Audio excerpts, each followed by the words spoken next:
Malam turun dengan berat di atas pasar setan. Lampu-lampu redup berkerlap-kerlip seperti bernyawa, berkelip seolah takut pada sosok yang melangkah pelan dari lorong gelap antara kios daging dan gudang sembako.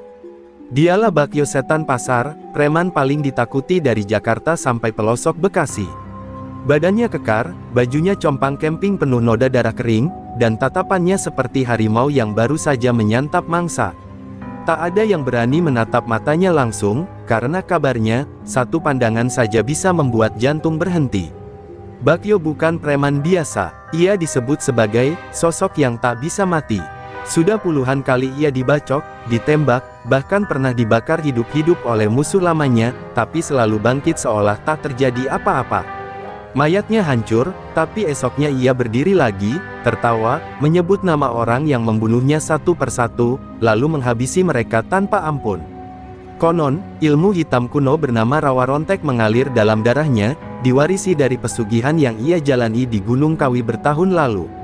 Para pedagang hanya berbisik jika membicarakannya, dan nama Bakyo tak pernah disebut terang-terangan. Kalau dia lewat, semua menunduk. Pedagang ayam pura-pura sibuk menimbang, penjual sayur pura-pura tertidur, dan pengamen kabur seperti tikus mendengar derap kaki kucing. Pasar setan menjadi kerajaan kecil Bakyo, di mana hukum satu-satunya adalah keinginannya. Namun, malam itu berbeda. Langit tampak seperti terbakar, merah padam di ujung barat, dan angin membawa bau belerang yang menusuk hidung.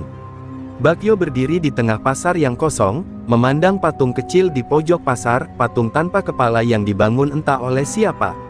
Ia bicara sendiri, suaranya berat seperti suara batu digerus baja.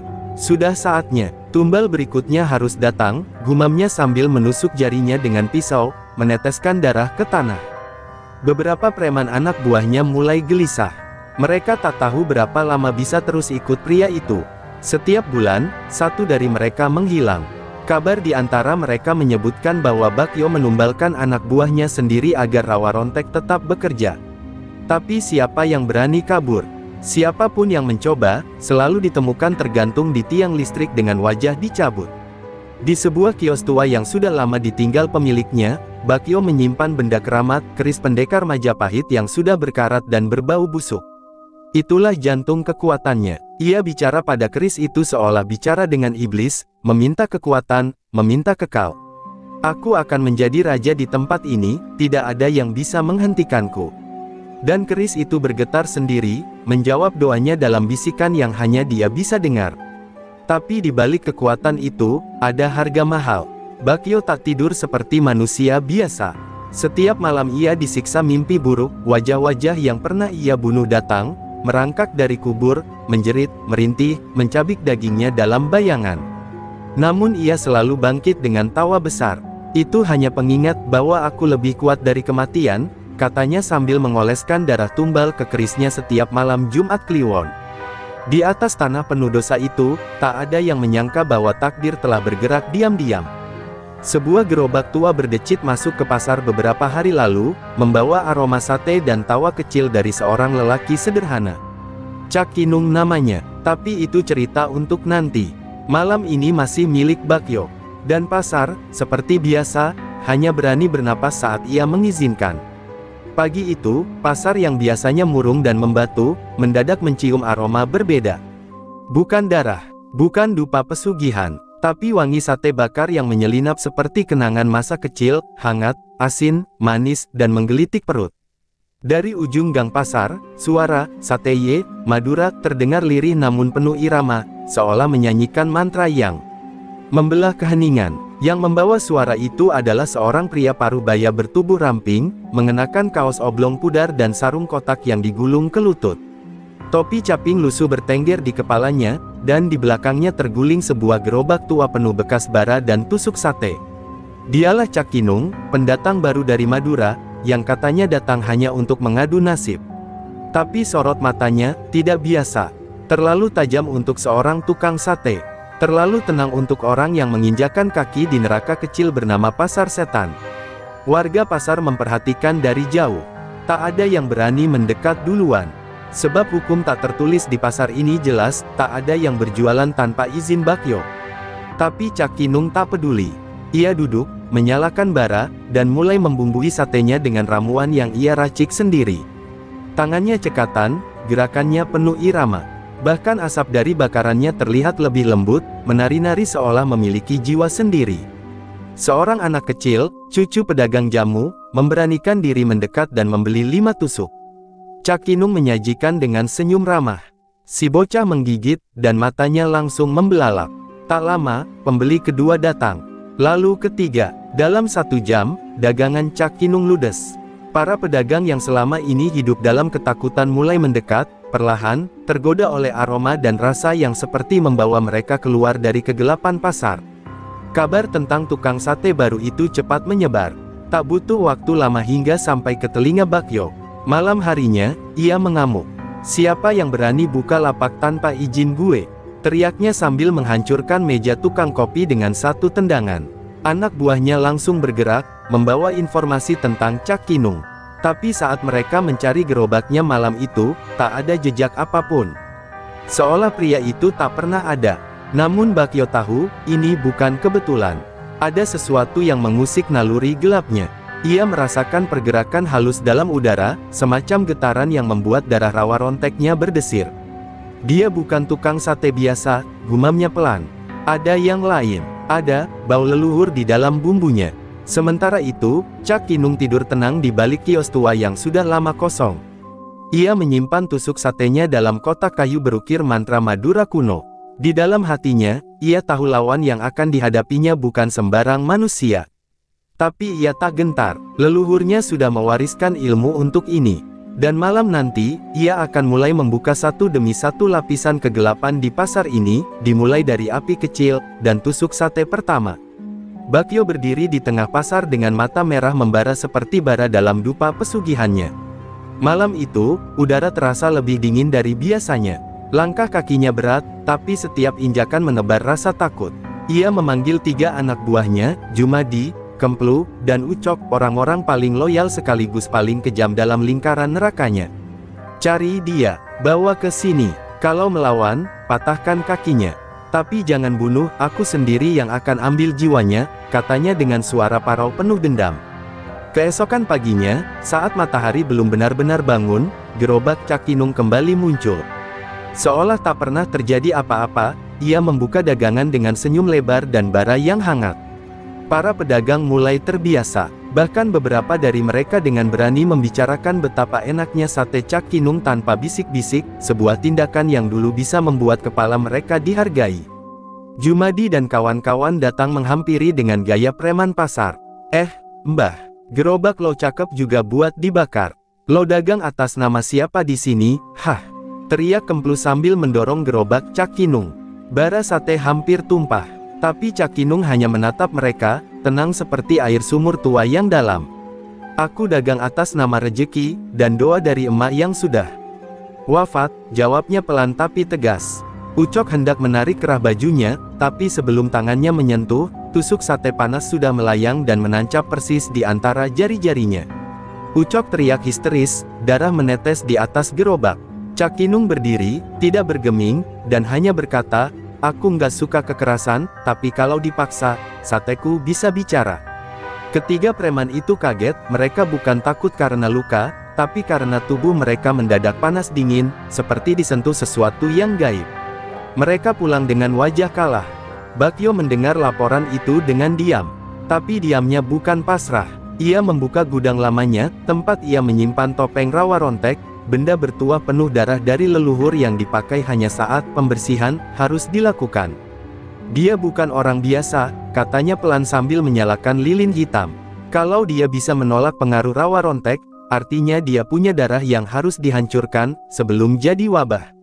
Malam itu Bakyo memulai ritual. Ia menyayat lengan kirinya, meneteskan darah ke cermin berkabut, dan memanggil arwah dari dimensi hitam. Wajah-wajah korban terdahulu muncul dalam bayang, meraung, tapi Bakyo hanya tertawa. Ia menyebut nama, Kinung, Kinung, Kinung, dan ruangan mendadak bergetar. Salah satu lilin padam sendiri. Itu pertanda, nama itu terdaftar dalam takdir yang akan saling bunuh. Sementara itu, di bawah langit yang mulai menurunkan gerimis halus, Cak Kinung menyeduh kopi dan membaca kitab kecil bertuliskan aksara Madura kuno. Ia membuka halaman yang bertuliskan mantra pengunci roh, lalu mencium bau aneh dari angin malam. Dia mulai memanggil, gumamnya. Dendam itu sudah bangkit, tapi aku bukan cuma penjual sate. Aku penjaga darah yang belum kering sejak zaman Mataram. Malam berikutnya, langit di atas pasar setan seolah menganga. Awan menggumpal seperti daging hangus, dan angin membawa bisikan lirih yang tak dipahami siapapun kecuali mereka yang akrab dengan dunia gaib.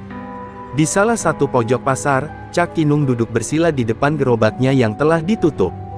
Bara satenya padam, tapi asap tipis tetap mengepul dari sebuah mangkuk kecil berisi dupa, minyak kelapa tua, dan serpihan kayu cendana. Wajahnya tak bercanda malam itu. Ia menggumamkan mantra dalam bahasa Madura kuno, lidahnya bergetar ringan, matanya terpejam. Dari dalam kotak kayu di bawah gerobaknya, ia mengeluarkan tusuk sate pusaka, tusuk dari bambu kuning, dililit benang merah, dan berbau harum tak biasa. Bukan untuk makan, tapi untuk ikat nyawa, bisiknya, lalu meletakkan tusuk itu di atas dupa. Seketika, bara menyala sendiri, tanpa api. Tanda bahwa kekuatan leluhur sedang bangkit perlahan. Di tempat lain, Bakyo merasakan dadanya sesak. Bukan sakit biasa, tapi seperti ada tangan tak terlihat yang mencengkeram jantungnya.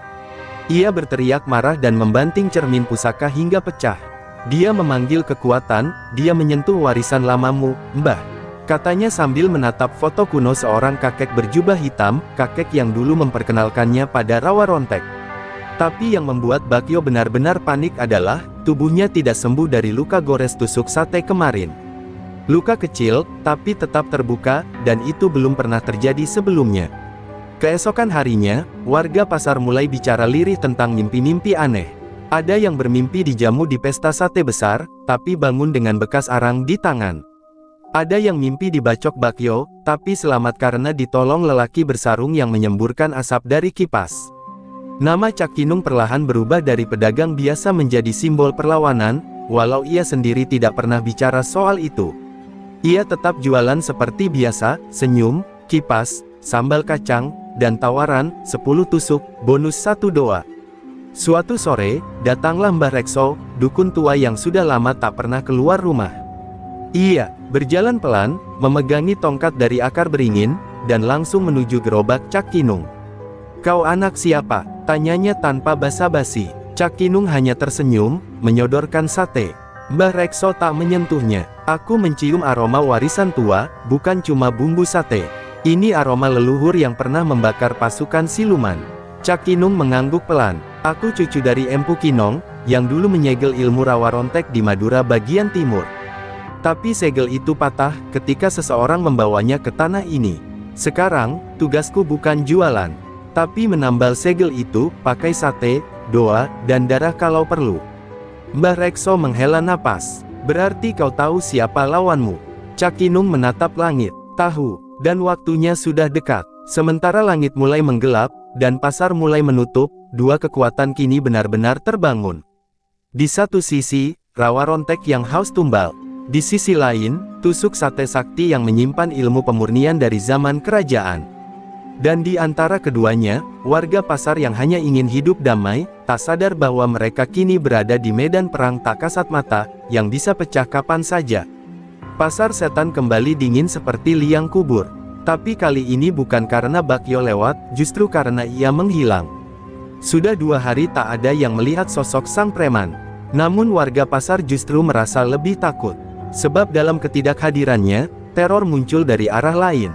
2 pedagang ditemukan mati membiru di kios mereka, matanya membelalak, lidah terjulur, tubuh mereka masih memegang sate separuh makan.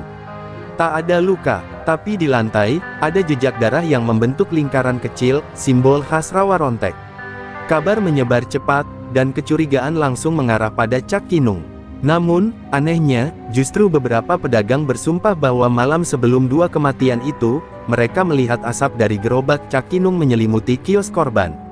Tapi mereka juga melihat Cak Kinung tak beranjak dari tempatnya, duduk bersila dan membisikkan doa sambil memegang tusuk sate pusakanya.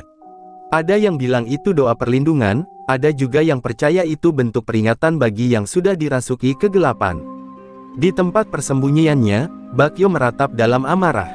Tangan kirinya mulai membusuk. Ilmu rawa rontek yang selama ini membuatnya abadi kini memberontak dari dalam. Dia merusak aliran darahku, raungnya sambil mencakar dinding. Cermin pusaka retak. Keris leluhurnya diam, tak lagi bergetar saat dipanggil. Bakyo tahu, kekuatannya tak lagi utuh. Ia butuh tumbal besar, bukan preman rendahan. Ia butuh jiwa bersih, jiwa yang masih utuh, seperti anak kecil.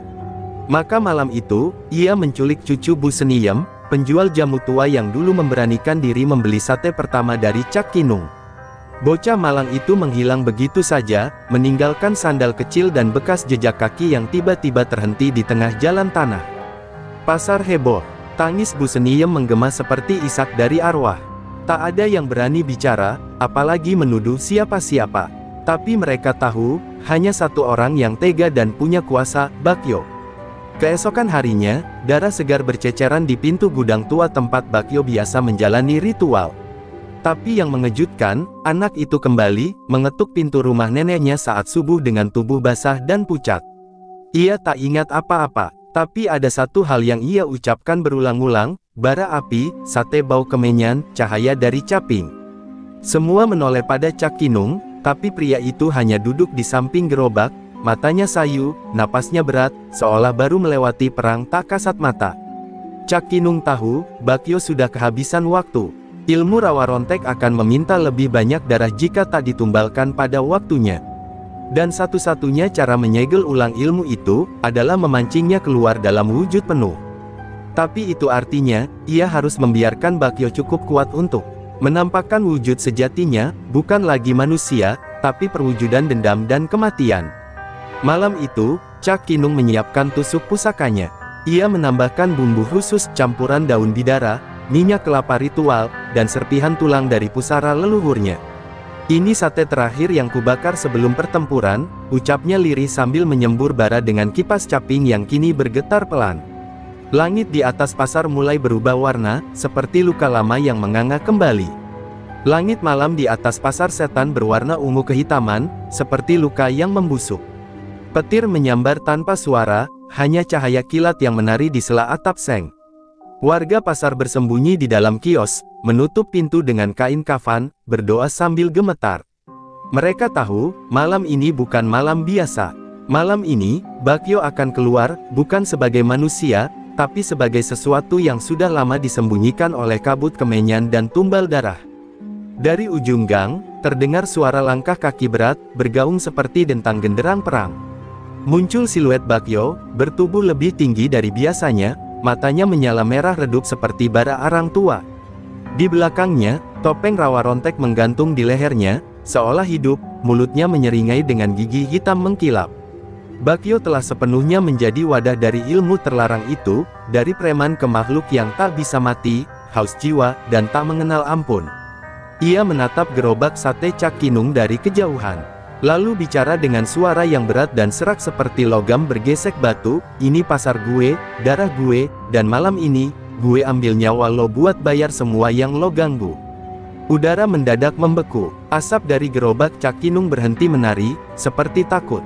Tapi Cak Kinung tetap duduk, memeluk tusuk pusaka di tangannya, dan menjawab lirih, "Bukan nyawa yang akan kau ambil, tapi kutukan yang akan kau kembalikan." Bakyo meraung dan melompat dengan kecepatan tak wajar. Tanah di bawahnya retak. Namun sebelum sempat menyentuh Cak Kinung, tusuk pusaka itu melesat, membelah udara, dan mengenai pundaknya. Tidak menancap, tapi meledakkan api putih yang membakar setengah tubuh Bakyo. Ia menjerit, kulitnya meleleh seperti lilin, tapi segera pulih.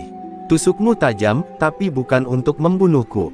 Kau harus pakai rasa sakit yang pernah kualami," teriak Bakyo sambil mencakar dada sendiri, menumpahkan darah hitam pekat yang mengalir seperti oli. Darah itu menyentuh tanah, dan dari dalam tanah muncullah tangan-tangan kecil, roh-roh tumbal yang pernah dikorbankan Bakyo selama ini. Mereka merangkak, menangis, tertawa dalam kegilaan. Cak Kinung menutup matanya sejenak, lalu menyentakkan tusuk pusakanya ke arah tanah. "Bangunlah kalian, tapi bukan untuk dia. Bangkitlah dalam terang, bukan dendam." Sebuah cahaya dari bawah gerobaknya menyebar seperti riak air, membentuk lingkaran perlindungan. Roh-roh itu menjerit dan menguap, terbakar oleh cahaya. Bakyo terdorong mundur, tubuhnya terhuyung. Topeng rawa rontek terjatuh, dan semua orang yang melihatnya membelalak. Wajah aslinya bukan lagi Bakyo. Separuh wajahnya seperti binatang, daging berdenyut, mata ketiga muncul di dahinya. Ia bukan lagi manusia, tapi wadah sempurna dendam, kegelapan, dan kematian yang disulam dari darah tak berdosa. Cak Kinung berdiri perlahan. Di tangannya, satu tusuk sate terakhir telah dibumbui dengan darah leluhur dan air zam-zam. Dengan ini, aku kembalikan tubuhmu kepada tanah. Biarkan arwahmu dicuci, atau dilenyapkan, ucapnya pelan. Angin berputar, tanah bergetar, dan untuk pertama kalinya, Bakyo merasa takut. Bukan pada Cak Kinung, tapi pada takdir yang sudah ditulis jauh sebelum ia lahir. Waktu seolah membeku. Di tengah pasar yang gelap dan lengang, hanya dua sosok berdiri saling berhadapan, Cak Kinung dengan caping dan tusuk pusaka di tangannya, serta Bakyo, yang kini tak lagi manusia, melainkan sosok buas berwajah siluman. Udara bergetar halus, seperti ada dua dimensi yang saling bertabrakan. Warga pasar, meski bersembunyi, bisa merasakan hawa panas dan dingin datang silih berganti. Malam itu, bumi dan alam gaib tak lagi memiliki batas. Bakyo meraung, dan dari tubuhnya menyembur bayangan hitam menyerupai keris melayang. Ia lemparkan satu persatu ke arah Cak Kinung, tapi pria bersarung itu mengangkat kipas capingnya, memutar seperti tameng sakti. Tiap bayangan yang menyentuh kipas, meledak menjadi cahaya putih. Lo pikir lo bisa tahan semua ini dengan bumbu sate? Gue dibaptis pakai darah 7 dukun mati, teriak Bakyo. Namun Cak Kinung tetap diam. Matanya kosong, tapi tubuhnya bergerak lincah seperti penari perang. Lalu dimulailah pertarungan tak kasat mata. Dari tusuk pusaka Cak Kinung, melesat cahaya keemasan, membentuk jaring-jaring mantra di udara. Bakyo membalas dengan memekikkan kutukan rawa rontek, memanggil arwah yang terikat padanya. Pasar menjadi lautan bayangan dan cahaya, tak terlihat mata biasa. Tapi dalam dunia tak kasat mata itu, setiap tusuk sate yang dibakar Cak Kinung berubah jadi anak panah spiritual. Setiap arwah yang datang, dipurifikasi, lalu hilang ke langit. Tiba-tiba, Bakyo menyelinap di antara dimensi, muncul di belakang Cak Kinung dan mencakar punggungnya. Darah segar memercik. Cak Kinung jatuh berlutut, namun tak merintih. Ia mencelupkan tangannya ke darahnya sendiri, lalu menggambar simbol Madura kuno di tanah. Darahku, segelmu, bisiknya. Seketika, tanah merekah dan mengeluarkan nyala api berwarna biru. Bakyo tersentak mundur, satu kakinya terbakar, wujud silumannya mulai retak-retak seperti keramik tua. Dalam dunia gaib itu, waktu terus berputar cepat. Cak Kinung mengangkat tusuk terakhir, sate yang disiapkannya sejak awal, bumbu leluhur, doa, darah, dan kesunyian. Ia tiup ujung tusuknya, dan sate itu menyala tanpa api. Ia lemparkan ke jantung Bakyo, dan waktu seperti berhenti. Sate itu bukan senjata, melainkan pengingat, aroma yang membawa Bakyo kembali pada masa kecilnya, ketika ia hanya bocah kurus di bawah pohon sawo, menunggu sate dari ibunya yang tak pernah pulang. Bakyo meraung. Tubuhnya hancur bukan karena terbunuh, tapi karena kenangan yang dibangkitkan. Topeng rawa rontek meleleh, dan seluruh arwah tumbal yang ia kumpulkan selama ini keluar dari tubuhnya, menjerit, lalu terbang ke langit. Pasar kembali senyap. Tidak ada suara, tidak ada gerakan. Hanya tubuh Bakyo yang jatuh perlahan, seperti kain tua yang dibuang angin malam. Kini ia kembali menjadi manusia, sebelum nyawanya lepas bersama debu. Cak Kinung jatuh terduduk, tubuhnya penuh luka. Tapi senyumnya mengembang. Akhirnya, kau kembali jadi manusia, meski hanya untuk sebentar. Ia memejamkan mata, napasnya terengah. Tusuk pusaka itu pecah jadi abu di tangannya.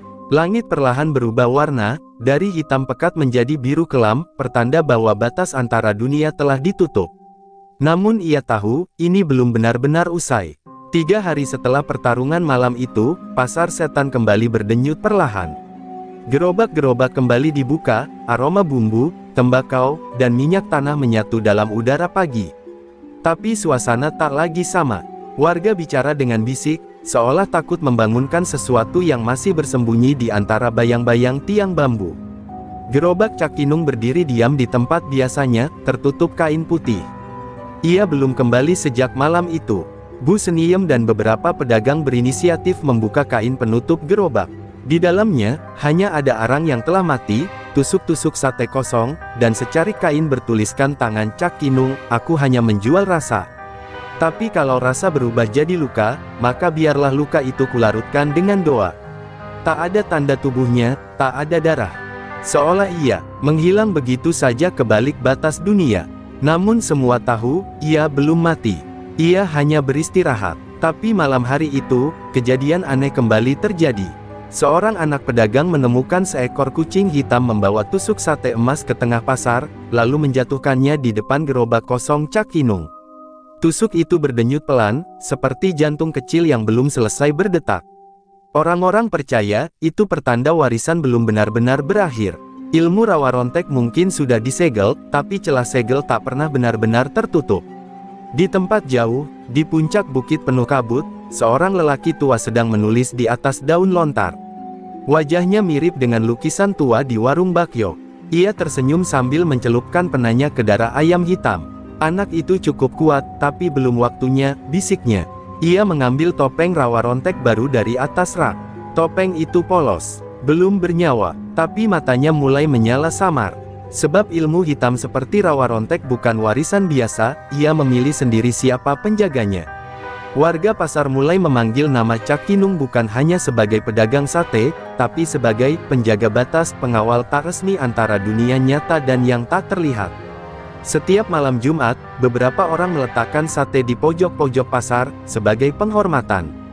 Bukan persembahan untuk dewa, tapi sebagai bentuk terima kasih pada seorang pria sederhana bersarung, yang menyelamatkan mereka tanpa pernah minta pujian. Lalu suatu subuh, asap putih tipis kembali terlihat mengepul dari arah gerobak. Seorang bocah bersumpah ia melihat sosok berjubah sarung, mengenakan caping, duduk bersila sambil kipas-kipas. Tapi ketika didekati, gerobak itu kosong. Hanya ada jejak kaki basah mengarah ke gang belakang, dan bau sate yang masih hangat di udara. Pasar setan tahu, Cak Kinung telah kembali. Bukan sebagai manusia biasa, tapi sebagai penjaga tak bernama dari keheningan yang mengancam. Tapi di pojok lain dunia, topeng rawa rontek perlahan diukir ulang. Tangan-tangan yang membentuknya bukan milik manusia, tapi entitas yang haus kekuasaan. Mereka tahu, selama masih ada rasa dendam, selama dunia tak sepenuhnya bersih, rawa rontek akan terus mencari celah.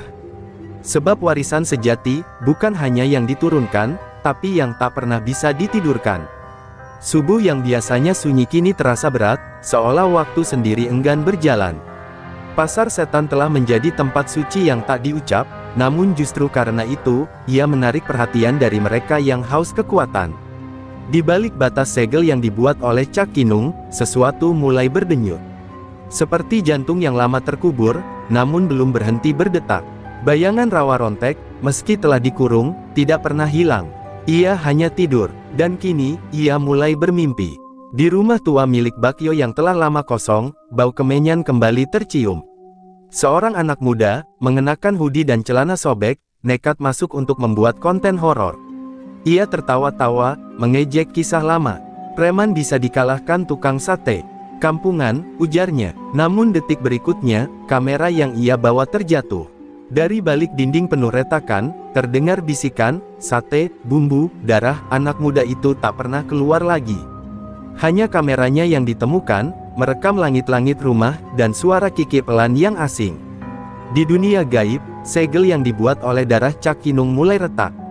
Tak karena kekuatan luar, tapi karena panggilan dari manusia sendiri, ketamakan, ejekan, dan hilangnya rasa hormat pada hal-hal yang seharusnya dijaga dalam diam. Satu demi satu, roh-roh lama mulai bergetar, memanggil nama rawa rontek dalam senyap. Mereka bukan ingin kembali, tapi ingin membalas. Bukan hanya dendam Bakyo yang tertinggal, tapi juga ego dunia modern yang menertawakan warisan gaib. Cak Kinung, yang kini menjelma menjadi penjaga dimensi batas, berdiri di antara dua cermin. Wajahnya tak lagi muda, namun sorot matanya tajam seperti tatapan leluhur. Ia mendengar panggilan itu. Ia tahu, segel bukan berarti akhir. Jika mereka tak percaya, maka kegelapan akan menyapa tanpa salam, gumamnya. Ia mencelupkan tangannya ke dalam api tak kasat mata, mengambil kembali capingnya yang membara. Perang belum selesai, hanya ditunda. Sementara itu, Bu Seniem mulai bermimpi buruk. Dalam mimpinya, pasar kembali gelap, dan semua orang berjalan mundur, seperti dikendalikan bayangan. Ia melihat topeng rawa rontek, tapi bukan satu, melainkan 7. Dan di tengahnya, berdiri anak kecil dengan mata merah, menggenggam tusuk sate, tapi menusuk dirinya sendiri. Saat ia bangun, darah keluar dari hidungnya, dan suara di telinganya berkata, segel itu memanggil. Bukan untuk ditutup, tapi untuk diwarisi. Tanda-tanda mulai bermunculan. Lampu-lampu pasar sering berkedip sendiri. Kucing-kucing mendadak hilang. Dan anak-anak yang bermain di malam hari mulai berbicara dalam bahasa yang tak mereka mengerti. Satu bocah menggambar simbol rawa rontek di tanah, padahal tak pernah diajarkan. Warga mulai resah. Mereka merindukan Cak Kinung. Tapi Cak Kinung kini tak bisa berjalan di dunia seenaknya. Ia hanya bisa hadir saat batas benar-benar pecah. Malam Jumat itu, gerobak sate tiba-tiba menyala sendiri. Tanpa pemilik, tanpa api, hanya asap yang membentuk caping di udara. Dan satu tusuk sate jatuh ke tanah. Tidak terbakar, tapi berdenyut. Seorang lelaki tua yang lewat berhenti, menatap tusuk itu, dan berbisik, dia kembali bukan untuk berdagang, tapi untuk menjaga agar darah lama tak mengalir lagi. Sebab yang akan datang bukan hanya bayangan Bakyo, tapi rawa rontek dalam bentuk yang belum pernah dikenali manusia. Langit malam itu tak seperti biasanya.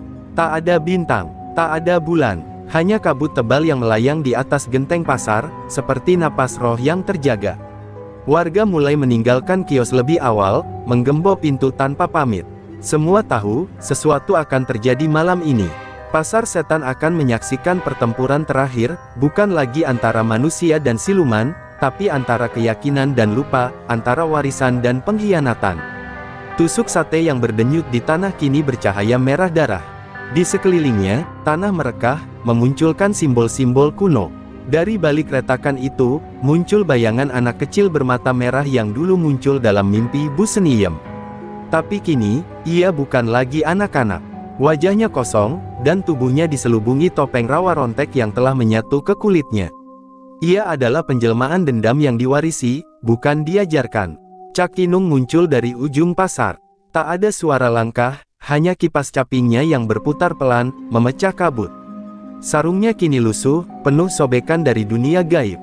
Tapi matanya tetap menyala. Ia tahu ini bukan pertempuran biasa. Lawannya kali ini adalah bayangan dari generasi yang lupa, anak-anak zaman yang mempermainkan kutukan seolah konten, dan menyentuh batas gaib dengan tangan tak bersuci. Kenapa kau kembali, Kinung? Suara bocah itu bergema, berat dan tua. Segel sudah runtuh. Warisan telah memilih aku. Cak Kinung tersenyum, lelah tapi tegas. Aku kembali bukan untuk bertarung, tapi untuk mengingatkan. Warisan bukan sekadar ilmu, tapi tanggung jawab. Dan dendam, tak layak diwariskan. Ia menusukkan tusuk pusaka terakhirnya ke tanah. Tanah bergetar, dan cahaya keemasan meledak dari bawah gerobak lamanya. Pertempuran pun dimulai. Namun kali ini, bukan tubuh yang saling menyerang, melainkan ingatan dan rasa. Cahaya dari tusuk pusaka menampilkan kenangan pasar, suara ibu-ibu menawar, anak-anak tertawa, aroma sate di malam lebaran. Sedangkan bayangan rawa rontek memunculkan jeritan tumbal, darah di selokan, dan topeng yang menangis. Dunia nyata dan dunia gaib saling tumpang tindih. Warga yang masih bertahan hanya bisa menangis dalam doa. Ketika cahaya dan bayangan mencapai puncaknya, tubuh Cak Kinung terbakar oleh energi suci yang ia lepaskan sendiri. Tapi ia tak menjerit. Ia menatap bocah itu, rawa rontek yang baru, dan berkata lirih, kau bukan kutukan. Kau adalah anak kecil yang terlupakan. Kembalilah, bocah itu gemetar. Topengnya retak. Dari sela-celahnya, air mata jatuh. Untuk pertama kalinya, rawa rontek menangis. Dan di detik terakhir sebelum cahaya menelan semuanya, Cak Kinung mengatupkan tangan, membisikkan doa terakhir. Warisan bukan untuk menguasai, tapi menjaga. Suara itu menyatu dengan cahaya, menutup retakan tanah, mengunci rawa rontek ke dalam segel baru, bukan dari darah, tapi dari pengampunan. Segel itu menghilang perlahan, meninggalkan hanya satu benda, tusuk sate tua, dan kipas caping, tertancap diam di tanah. Esok paginya, pasar kembali seperti biasa. Tapi gerobak Cak Kinung tak pernah muncul lagi. Tak ada lagi kisah sate dengan bumbu leluhur. Tapi di pojok pasar, kini berdiri papan kayu bertuliskan, warisan bukan untuk ditertawakan, tapi dihormati. Dan saat kabut turun terlalu cepat, orang-orang masih menoleh ke arah pojok itu, seolah menunggu suara pelan, "Sate, 1 porsi, pakai rasa."